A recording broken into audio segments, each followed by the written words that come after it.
Si hoy caminas por el distrito financiero de Londres, verás rascacielos de vidrio, bancos centenarios y una ciudad que proyecta estabilidad, prestigio y poder. Aquí se mueve dinero que decide el destino de países enteros. Aquí, la derrota parece impensable.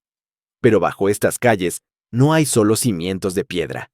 Hay contratos, hay deudas, hay una factura que nunca se pagó del todo. Porque este lugar, símbolo de la riqueza global, fue una vez el corazón de un imperio que dominó una cuarta parte del planeta, y que, sin embargo, colapsó con una velocidad desconcertante después de la Segunda Guerra Mundial. No por una invasión, no por una revolución, sino por algo mucho más silencioso. Durante décadas nos han contado una historia cómoda. Nos dicen que en 1940 Gran Bretaña resistió sola frente a la Alemania nazi, que Estados Unidos cruzó el Atlántico como un aliado desinteresado, que Winston Churchill y Franklin Roosevelt sellaron una amistad histórica para salvar al mundo. Nos dicen que ambas naciones lucharon hombro con hombro por la libertad. Esa es la versión que aparece en las películas, en los discursos y en los libros escolares. Pero esa no es la historia completa. Existe otra versión, una que rara vez se explica. Una historia donde el heroísmo convive con algo mucho menos noble. Las matemáticas, el crédito, las garantías, el precio real de la supervivencia. Porque Estados Unidos no solo entró en la guerra para ayudar a Gran Bretaña, entró para comprarla. Entró para negociar desde una posición de fuerza. Entró para convertir una emergencia militar en una oportunidad financiera irrepetible. Esta es la historia de cómo, mientras las bombas caían sobre Londres, el Imperio Británico empeñaba su oro, sus activos y su futuro. La historia de cómo el tesoro acumulado durante más de 3 siglos cruzó el Atlántico, lingote a lingote, documento a documento, y nunca regresó. La historia de la mayor transferencia de riqueza jamás registrada entre potencias aliadas. Gran Bretaña ganó la guerra, pero perdió algo mucho más importante. Perdió su futuro, hipotecado para poder sobrevivir al presente. Por cierto, ¿desde qué parte del mundo estás viendo este video? ¿Y qué hora es allí ahora mismo? Me encanta descubrir hasta dónde viajan estas historias sobre dinero, poder y decisiones que han dado forma a nuestro presente.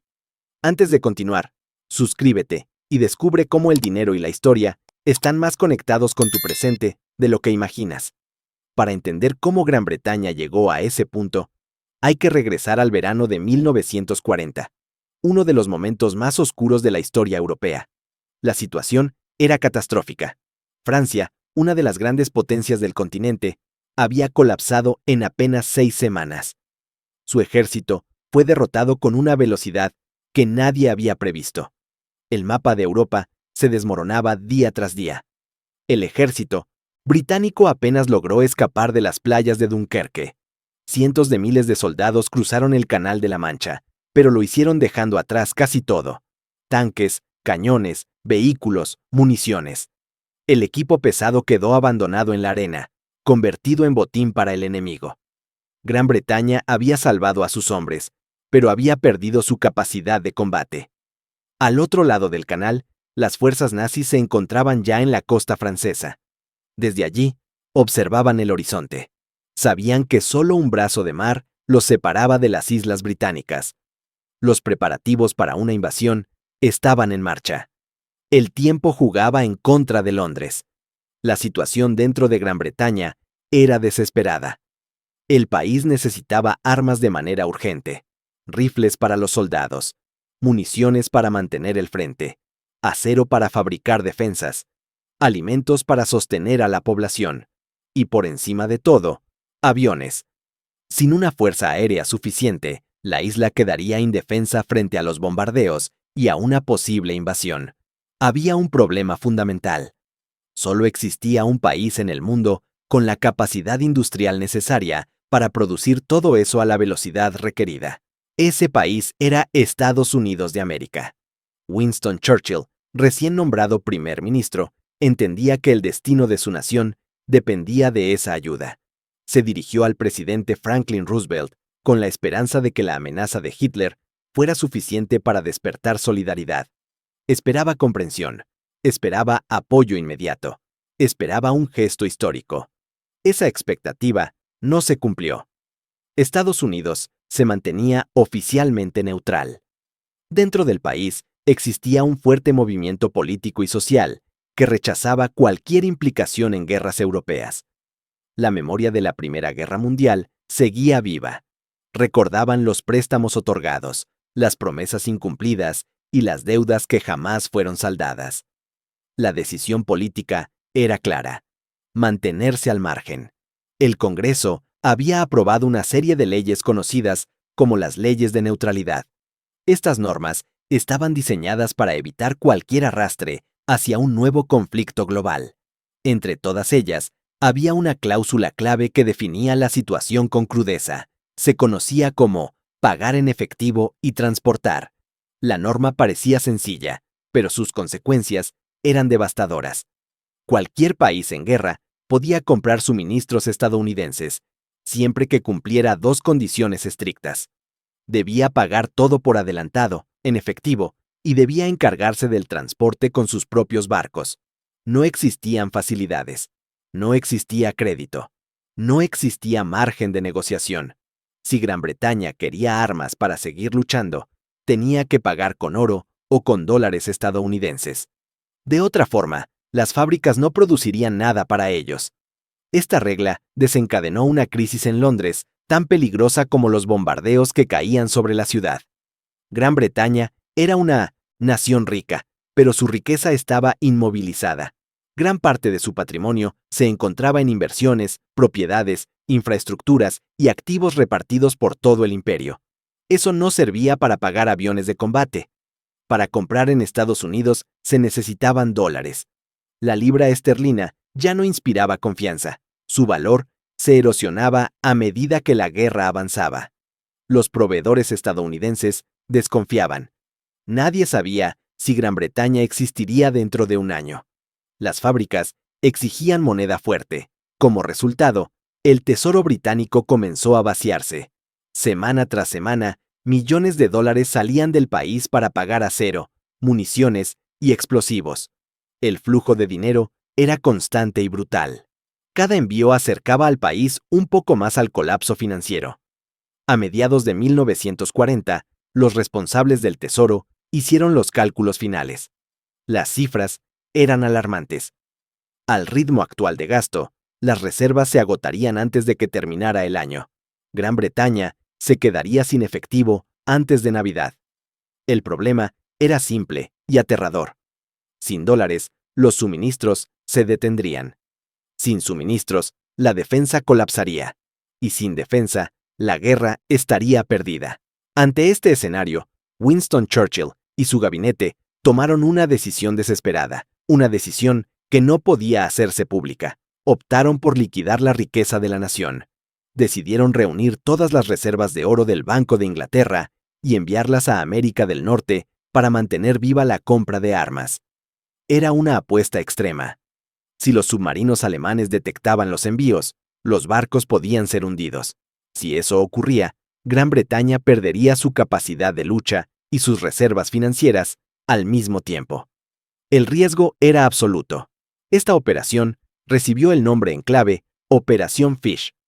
Se convirtió en una de las hazañas logísticas más extraordinarias y menos conocidas de toda la guerra.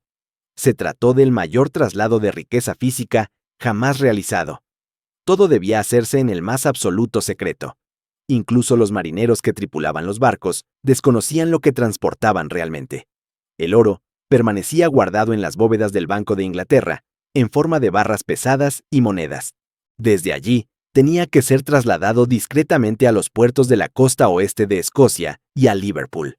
Cada movimiento se hacía de noche. Cada convoy se organizaba con extremo cuidado. El futuro de una nación entera viajaba oculto en cajas anónimas, cruzando carreteras oscuras, con el sonido lejano de las sirenas antiaéreas.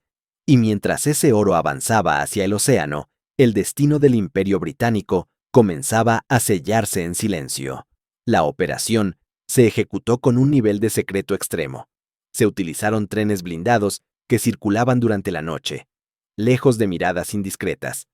El oro fue cargado en cajas de apariencia común, sin marcas llamativas. Algunas incluso estaban etiquetadas como pescado, una elección deliberada para desviar cualquier sospecha. De ahí surgió el nombre de la operación.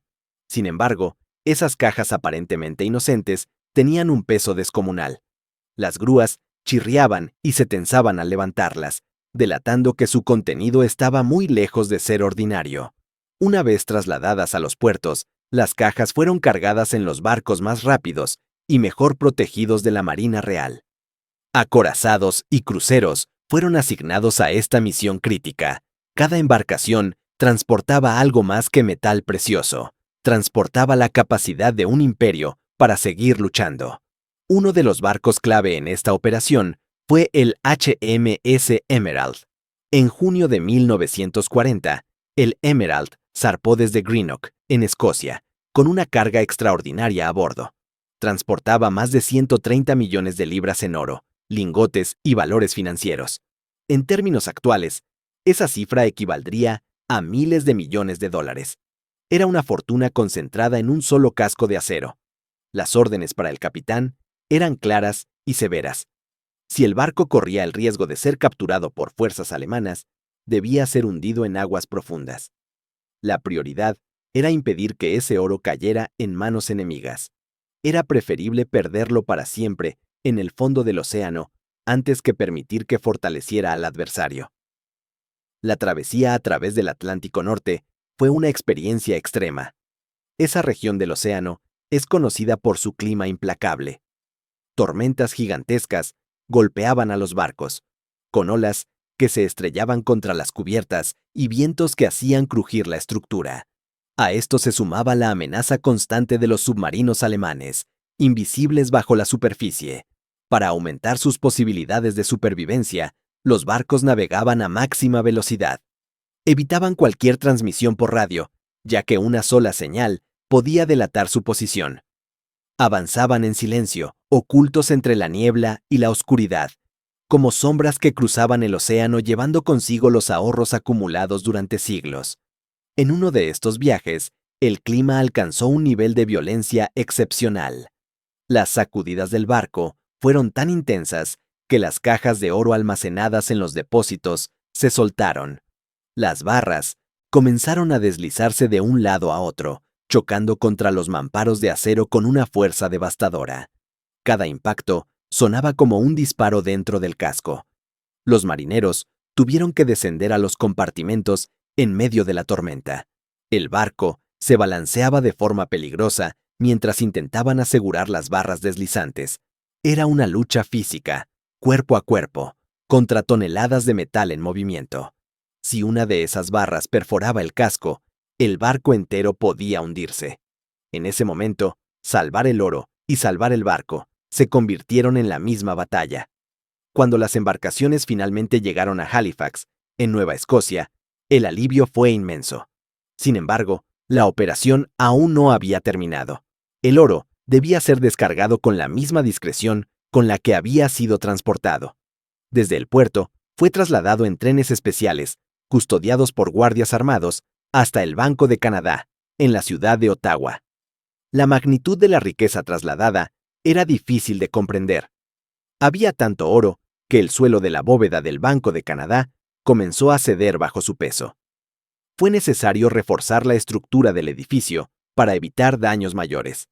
Durante los años siguientes, Ottawa llegó a albergar más oro que cualquier otro lugar del planeta, con la única excepción de Fort Knox. Ese oro no estaba destinado a permanecer almacenado. Su función era inmediata y urgente.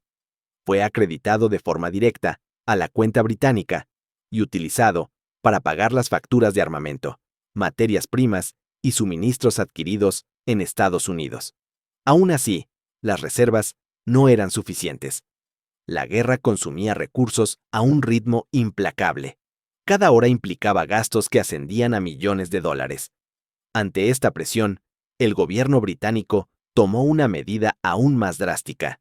Los ciudadanos fueron obligados a entregar sus inversiones en el extranjero.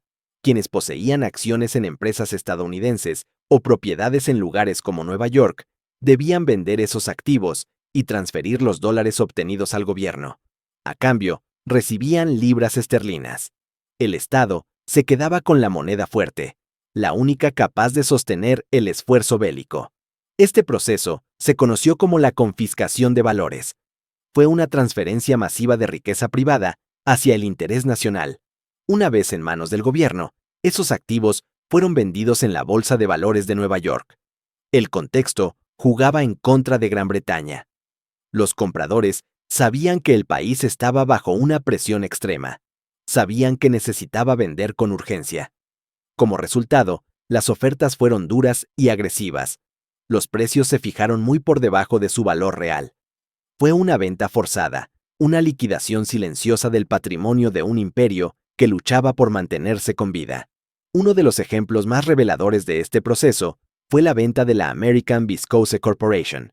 Se trataba de una empresa gigantesca, propiedad de la firma británica Courtaulds, con un valor estimado superior a 100 millones de dólares. Era un activo estratégico, rentable y sólido, construido a lo largo de décadas. Sin embargo, se convirtió en una pieza clave dentro de la presión financiera que comenzaba a cerrarse sobre Gran Bretaña. El gobierno estadounidense, encabezado por Franklin Roosevelt, presionó directamente a los británicos para que se deshicieran de esta empresa. La exigencia tenía un objetivo claro. Antes de ofrecer cualquier forma de ayuda adicional, querían pruebas contundentes de que Gran Bretaña estaba realmente al borde de la bancarrota. No bastaban las palabras ni las promesas. Querían hechos visibles y dolorosos. La venta se realizó bajo condiciones extremas. American Viscose fue traspasada por apenas 54 millones de dólares, aproximadamente la mitad de su valor real. Fue una operación profundamente desfavorable para los británicos. Dentro del Tesoro, la reacción fue de indignación. Muchos funcionarios sentían que estaban siendo despojados de sus activos por quienes se suponía eran aliados. Aún así, la realidad era implacable. No existía margen para resistirse. El dinero obtenido desapareció con la misma rapidez con la que llegó. En cuestión de semanas, fue utilizado para adquirir más aviones, más municiones y más proyectiles. Cada dólar se transformaba casi de inmediato en material de guerra. Nada quedaba en reserva. Este patrón se repitió una y otra vez a lo largo de 1940. Gran Bretaña comenzó a desprenderse de prácticamente todos los activos que había acumulado durante el siglo anterior. Vendieron ferrocarriles en Argentina, vendieron minas en África, vendieron participaciones en acerías estadounidenses. Cada transacción era una renuncia silenciosa a una parte del imperio. La lógica era simple y brutal.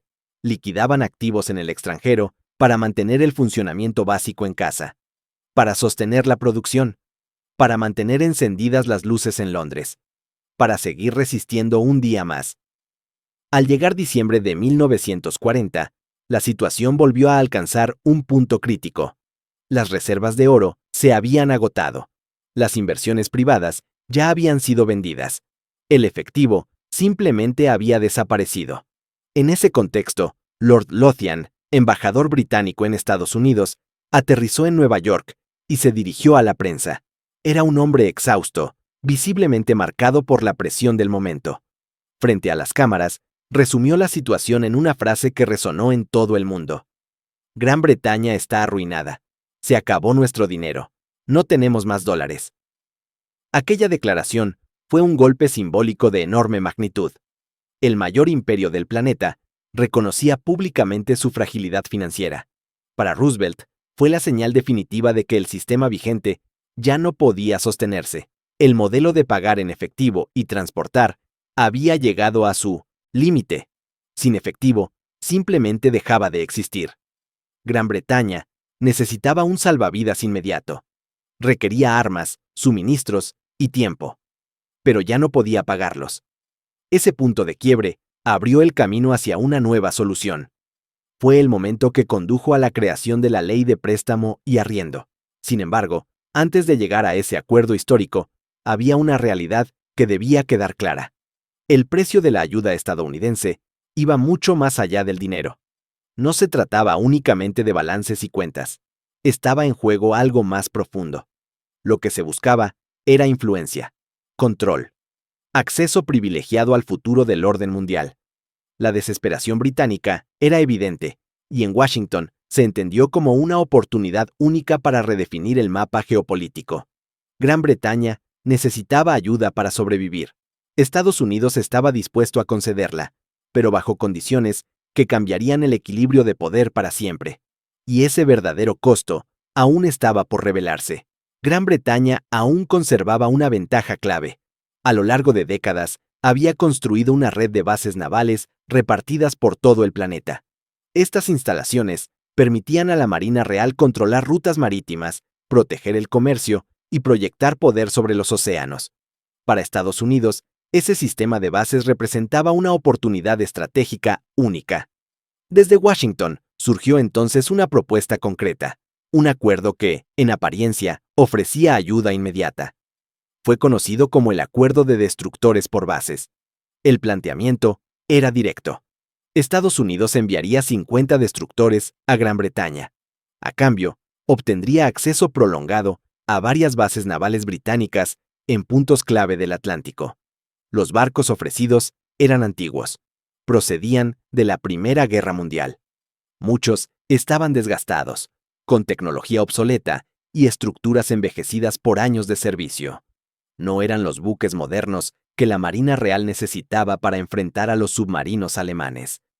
Aún así, en ese momento desesperado, representaban una mejora frente a la escasez absoluta. El precio de ese alivio fue enorme. A cambio de esos 50 destructores, Gran Bretaña concedió arrendamientos de 99 años sobre bases navales ubicadas en el Caribe, Terranova y otras islas estratégicas. Se trataba de territorios soberanos, cedidos por casi un siglo.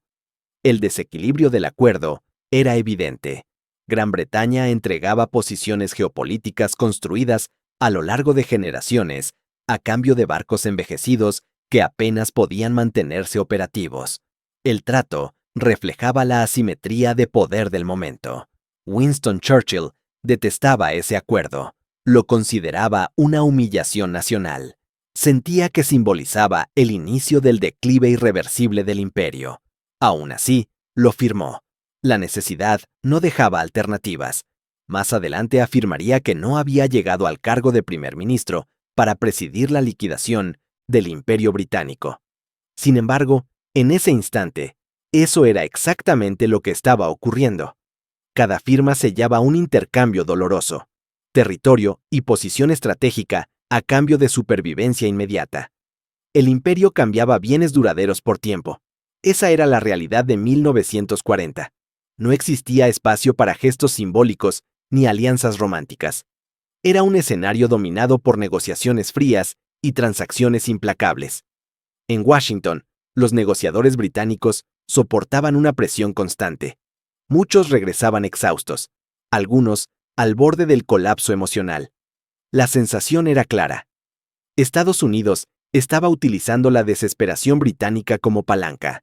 Desde su perspectiva, el objetivo parecía evidente: asegurar que, una vez terminada la guerra, Gran Bretaña jamás pudiera volver a competir como potencia económica global. Con el paso del tiempo, esa percepción resultó acertada en muchos aspectos. La transferencia masiva de oro y activos durante 1940 provocó un cambio histórico.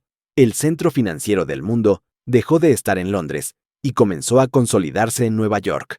Antes del conflicto, la libra esterlina era la moneda de referencia internacional.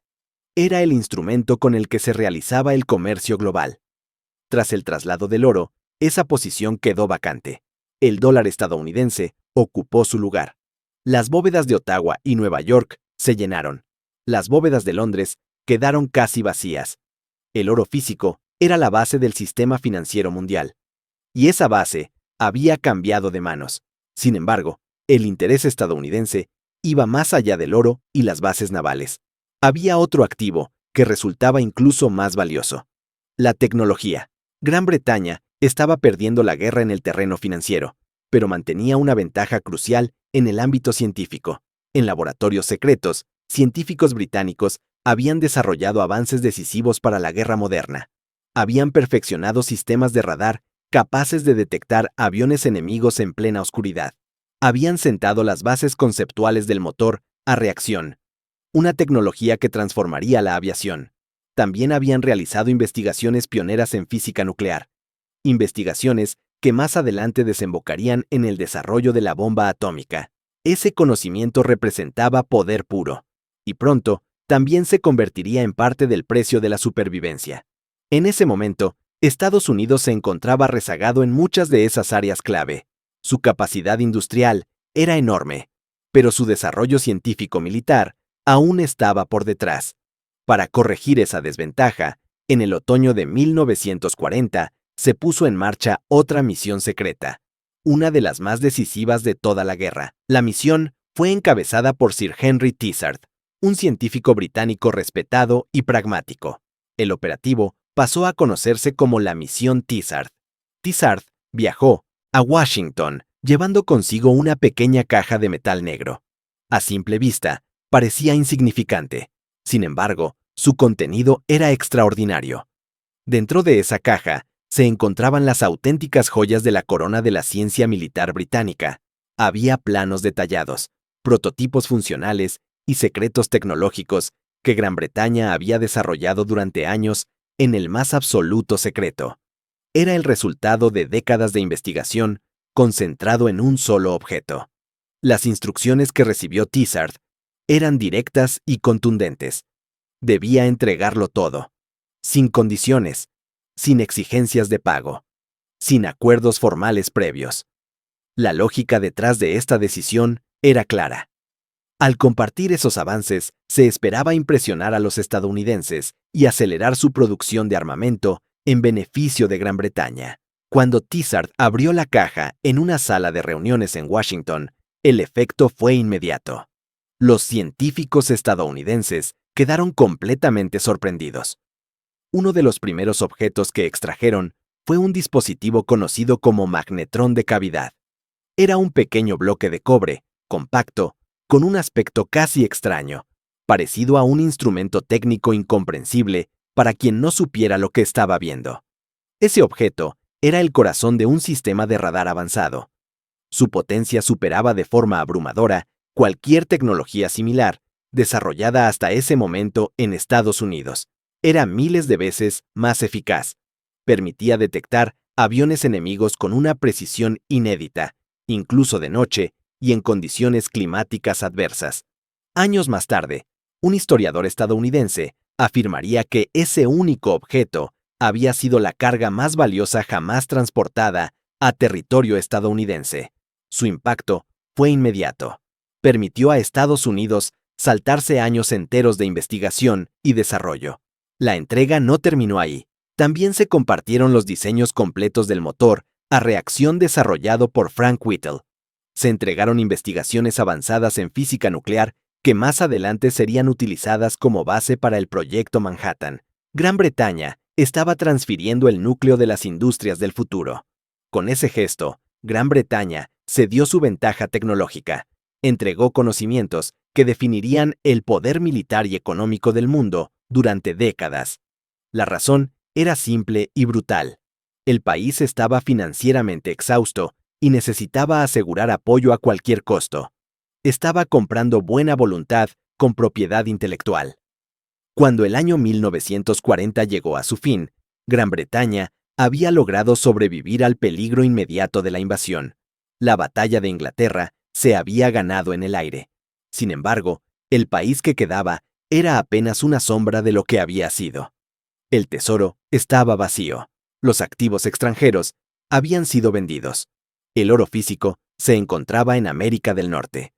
Las bases navales habían sido arrendadas por casi un siglo. Los secretos científicos habían sido compartidos. Gran Bretaña dependía por completo del apoyo estadounidense. Había empeñado su futuro para ganar tiempo. Y la factura por ese tiempo aún no había terminado de llegar. Mientras tanto, en Washington se preparaba una nueva ley que cambiaría para siempre la relación entre ambas naciones. Se llamaría préstamo y arriendo. El presidente Franklin Roosevelt la presentó ante la opinión pública utilizando una metáfora sencilla y poderosa. Comparó la ayuda a prestar una manguera de jardín a un vecino cuya casa se está incendiando.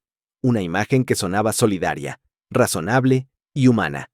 La propuesta parecía generosa, daba la impresión de un préstamo temporal de equipo que sería devuelto una vez pasada la emergencia. Sin embargo, la realidad era mucho más compleja.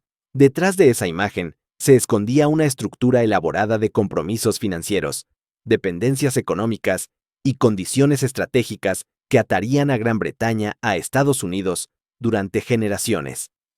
La guerra financiera apenas estaba comenzando, y el costo de la victoria sería mucho más alto de lo que nadie en Londres podía anticipar. La llegada de 1941 marcó una nueva fase en el desmantelamiento financiero del Imperio Británico. El oro había desaparecido. Las reservas de efectivo estaban agotadas. La riqueza privada había sido requisada y vendida. En ese punto, Gran Bretaña sobrevivía únicamente gracias al salvavidas del apoyo estadounidense. En marzo de 1941, el Congreso de Estados Unidos aprobó oficialmente la Ley de Préstamo y Arriendo. Se convertiría en una de las piezas legislativas más recordadas del siglo. En la memoria colectiva, sería vista como un acto de generosidad sin precedentes. Pero detrás de esa imagen pública se estaba escribiendo otra historia. Una historia de dependencia, deuda y poder.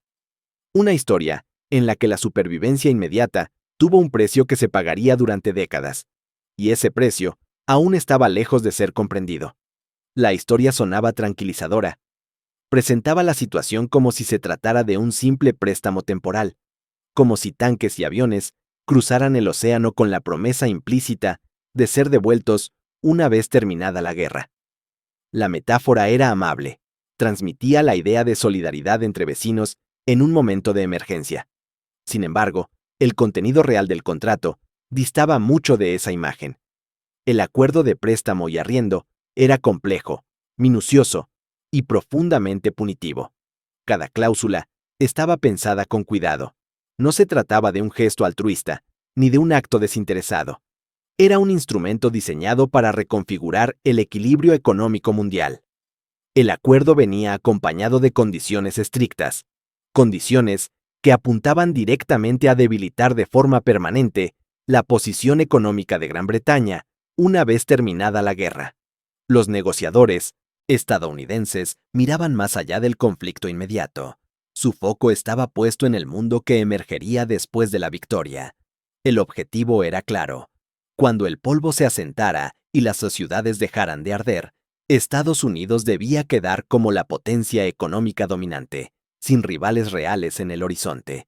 Para lograrlo, era necesario desmantelar los pilares que habían sostenido el poder británico durante generaciones.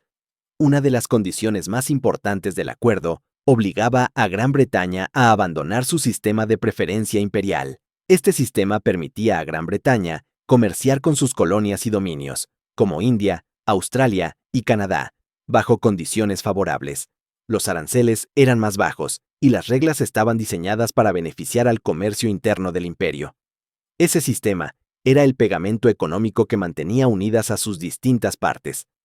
Garantizaba mercados cautivos, estabilidad comercial y una red de intercambios que fortalecía a Londres como centro financiero global.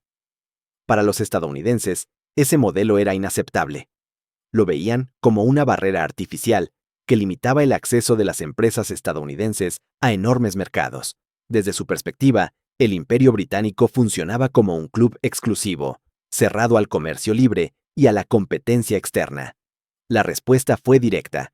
En el texto del acuerdo de préstamo y arriendo, se incluyó una cláusula que comprometía a Gran Bretaña a desmantelar esas barreras comerciales una vez finalizada la guerra. Era un compromiso a futuro, pero con consecuencias profundas.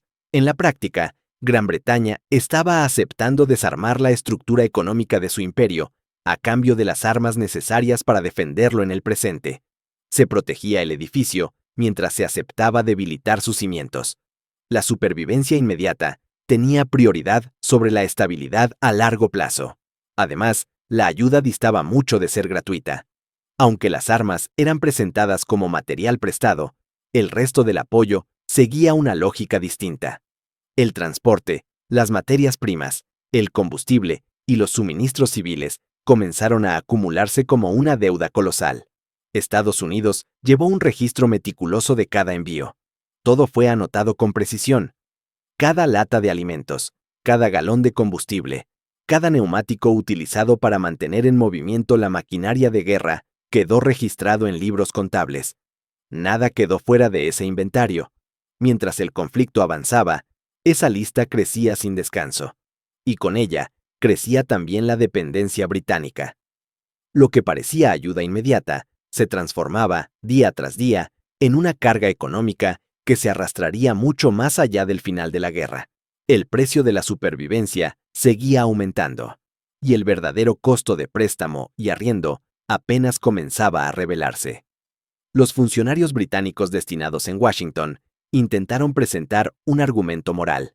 Sostenían que la contribución de Gran Bretaña al esfuerzo bélico debía considerarse una forma de pago. Señalaban que soldados británicos estaban muriendo cada día frente a un enemigo común y que Londres soportaba bombardeos constantes. Para describir esa idea, acuñaron una expresión que se repetiría en numerosas reuniones: igualdad de sacrificio. Creían que la sangre derramada debía tener el mismo valor que los dólares enviados. Sin embargo, en el Tesoro estadounidense, esa lógica no tenía peso. Desde su perspectiva, las cuentas debían cerrarse con números, no con gestos simbólicos. Los compromisos financieros se medían en balances y registros contables. Para ellos, el libro mayor siempre debía cuadrar. A medida que la guerra se extendía, la economía británica comenzó a deformarse de manera profunda. El país dejó de producir automóviles, electrodomésticos y textiles destinados a la exportación. Toda su capacidad industrial fue redirigida hacia la producción militar. Aviones, municiones y armamento absorbieron cada recurso disponible. Para todo lo demás, Gran Bretaña pasó a depender casi por completo de Estados Unidos. Esa transformación tuvo un efecto devastador. Gran Bretaña perdió sus mercados de exportación. Antes del conflicto, era el mayor exportador del mundo. Para el año 1944, sus exportaciones se habían desplomado en más de un 70%. El vacío que dejó fue rápidamente ocupado por empresas estadounidenses. Mientras las fábricas británicas se concentraban en producir Spitfires y armamento, las fábricas estadounidenses llenaban los mercados globales con bienes de consumo. Se expandieron con rapidez en América del Sur y Asia. En términos económicos, Estados Unidos consolidaba su dominio mientras Gran Bretaña luchaba simplemente por sobrevivir. El gobierno británico era consciente de este proceso, pero carecía de herramientas para detenerlo. Estaba atrapado dentro de la estructura de préstamo y arriendo, una dependencia que ofrecía supervivencia inmediata a cambio de una pérdida gradual de autonomía económica. Luego llegó el final de la guerra. En agosto de 1945, Japón se rindió y el conflicto global llegó a su fin. En Londres, las calles se llenaron de celebraciones. La gente bailaba en Trafalgar Square. El alivio era inmenso. En Washington, la reacción fue muy distinta. La administración de Harry Truman, que había asumido tras la muerte de Franklin Roosevelt, actuó con rapidez. Préstamo y arriendo fue cancelado de forma abrupta. El 21 de agosto de 1945, apenas unos días después de la victoria, Truman firmó una orden que detenía toda ayuda de manera inmediata. El impacto fue devastador. Barcos que ya navegaban por el Atlántico cargados con alimentos y suministros recibieron órdenes de regresar. La economía británica, que se había vuelto completamente dependiente del flujo estadounidense, sufrió un colapso instantáneo. Gran Bretaña seguía en bancarrota, carecía de exportaciones, carecía de dólares, y ahora incluso el suministro básico de alimentos se había interrumpido. El país se enfrentaba a una crisis existencial en tiempos de paz. Ante esa situación, el gobierno británico envió a Washington a uno de sus intelectuales más respetados, John Maynard Keynes. Economista brillante y figura influyente, Keynes fue enviado con la esperanza de obtener un nuevo acuerdo financiero. Confiaba en que el sacrificio británico sería reconocido. Esperaba comprensión, tal vez un gesto de gratitud, o al menos un préstamo sin intereses que permitiera la reconstrucción.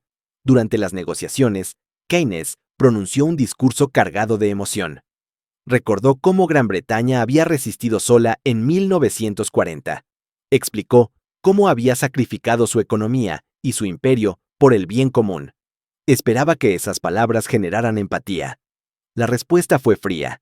Los negociadores estadounidenses eran políticos y banqueros enfocados en sus propios intereses nacionales. Dejaron claro que no habría regalos. Ofrecerían un préstamo, pero tendría intereses y estaría sujeto a nuevas condiciones. El préstamo angloamericano de 1946 resultó amargo. Estados Unidos accedió a prestar a Gran Bretaña 3.750 millones de dólares. Era una cifra enorme, pero inferior a lo solicitado por Keynes. Las condiciones eran estrictas y profundamente problemáticas. Una de las exigencias centrales fue que la libra esterlina se volviera convertible. Esto implicaba que cualquier persona o país que poseyera libras podría cambiarlas libremente por dólares estadounidenses. En la práctica, significaba perder el control sobre la propia moneda. Keynes advirtió que esa medida provocaría una corrida financiera contra la libra. Sabía que las reservas británicas no resistirían. Aún así, aceptó el acuerdo. La alternativa era el colapso total y la escasez de alimentos. Firmó consciente de las consecuencias. Al regresar a Londres, Keynes estaba exhausto. El peso de las negociaciones había sido enorme. Murió poco tiempo después, afectado en gran medida por el estrés. Había intentado preservar la independencia financiera de su país y sabía que esa batalla se había perdido. Cuando la cláusula de convertibilidad entró en vigor en el año 1947, ocurrió exactamente lo que había anticipado. Gobiernos e inversores de todo el mundo se apresuraron a vender libras esterlinas y a comprar dólares estadounidenses. Las reservas británicas se evaporaron en cuestión de semanas. Fue una catástrofe financiera. Gran Bretaña se vio obligada a suspender la convertibilidad y, una vez más, a volver a Washington en busca de ayuda. El ciclo de dependencia se cerraba, confirmando que el precio de la victoria había sido mucho más alto de lo que jamás se había imaginado. El país entró en una etapa prolongada de austeridad profunda, mientras en América se vivía el auge de la posguerra durante la década de 1950, con automóviles grandes, electrodomésticos nuevos y barrios residenciales en expansión. Gran Bretaña seguía racionando alimentos básicos. El pan y la carne continuaron bajo control estatal durante años. El racionamiento no terminó hasta 1954, 9 años después del final de la guerra. Los hijos de los vencedores crecieron comiendo huevos en polvo y vistiendo ropa remendada una y otra vez. La escasez se convirtió en parte de la vida cotidiana. Al mismo tiempo, los hijos de los vencidos en Alemania Occidental comenzaban a recuperarse con mayor rapidez, impulsados por una ayuda estadounidense mejor administrada y orientada a la reconstrucción productiva. La deuda de la guerra se mantuvo sobre Gran Bretaña como una sombra persistente durante décadas. Los miles de millones de dólares prestados en los años 1945 y 1946 debían ser devueltos. Cada año, el gobierno británico enviaba un pago al Tesoro de Estados Unidos. Era una obligación constante, silenciosa, imposible de ignorar. Durante las décadas de 1960 y 1970, cuando la economía británica enfrentaba huelgas, inflación y estancamiento, esos pagos anuales se sentían como una herida abierta. En algunos momentos, la situación fue tan grave que Gran Bretaña tuvo que solicitar aplazamientos porque simplemente carecía de recursos suficientes para cumplir con los plazos. La llamada relación especial siempre se veía distinta cuando llegaba la factura, y el impacto no se limitaba al dinero. El verdadero cambio era geopolítico. La transferencia de oro, bases militares y tecnología a comienzos de la década de 1940 fue el instante en que el liderazgo global cambió de manos. El Imperio Británico no se desmoronó únicamente por los movimientos de independencia en India o en África, colapsó porque su cuenta bancaria estaba vacía. Un imperio global requiere recursos constantes para sostenerse. Sin dinero, resulta imposible mantener guarniciones lejanas, controlar rutas marítimas o proyectar poder militar. Gran Bretaña ya no podía permitirse operar al este de Suez, ya no podía sostener su presencia global. En ese vacío, emergió una nueva potencia. La Marina de Estados Unidos reemplazó a la Marina Real como fuerza dominante en los océanos. El dólar estadounidense desplazó a la libra esterlina como principal moneda del comercio internacional. El llamado siglo estadounidense comenzó exactamente donde terminó el siglo británico, en la tinta roja de los balances financieros heredados de préstamo y arriendo. El capítulo final de esta historia ocurrió mucho más tarde de lo que suele imaginarse. Durante 60 años después de la guerra, Gran Bretaña continuó pagando sus compromisos en silencio. A través de la Guerra Fría, a través de la caída del muro de Berlín, a través del surgimiento de Internet, los pagos siguieron fluyendo. Finalmente, el 29 de diciembre del año 2006, el gobierno británico realizó una última transferencia bancaria a la Reserva Federal de Estados Unidos. El monto fue de aproximadamente 83 millones de dólares. Con ese envío, la deuda quedó saldada. El secretario económico del Tesoro emitió una breve declaración agradeciendo a Estados Unidos por su apoyo durante la guerra. Fue un cierre discreto para una historia de dimensiones colosales. A Gran Bretaña le tomó 61 años pagar el precio financiero de derrotar a Hitler. Al mirar hacia atrás a la Segunda Guerra Mundial, resulta fundamental recordar el heroísmo de los soldados, de los pilotos y de los civiles. Ese sacrificio fue real y decisivo. Pero también es necesario recordar el oro. Recordar los barcos atravesando tormentas con la riqueza de un imperio en sus bodegas. Recordar las reuniones silenciosas en Washington, donde islas enteras fueron intercambiadas por destructores envejecidos. La pérdida del oro no fue un crimen en el sentido legal. Fue una transacción. Fue el precio de la supervivencia. Gran Bretaña compró su continuidad, pero vendió su dominio global. El imperio británico no fue arrebatado por la fuerza. Fue adquirido, pieza por pieza, caja por caja, patente por patente. Por eso, cada vez que se escucha a políticos hablar del vínculo inquebrantable entre Estados Unidos y el Reino Unido, conviene recordar una verdad incómoda. Las relaciones entre naciones rara vez se basan en la amistad. Se basan en intereses. En 1940, Gran Bretaña tenía un interés claro: evitar la invasión. Estados Unidos tenía otro: convertirse en la potencia dominante del mundo. Ambos lograron sus objetivos, pero el recibo de esa transacción figura entre los documentos más costosos de toda la historia humana. El oro nunca regresó. La tecnología alimentó el auge industrial y científico estadounidense. Las bases se transformaron en puestos avanzados bajo control estadounidense.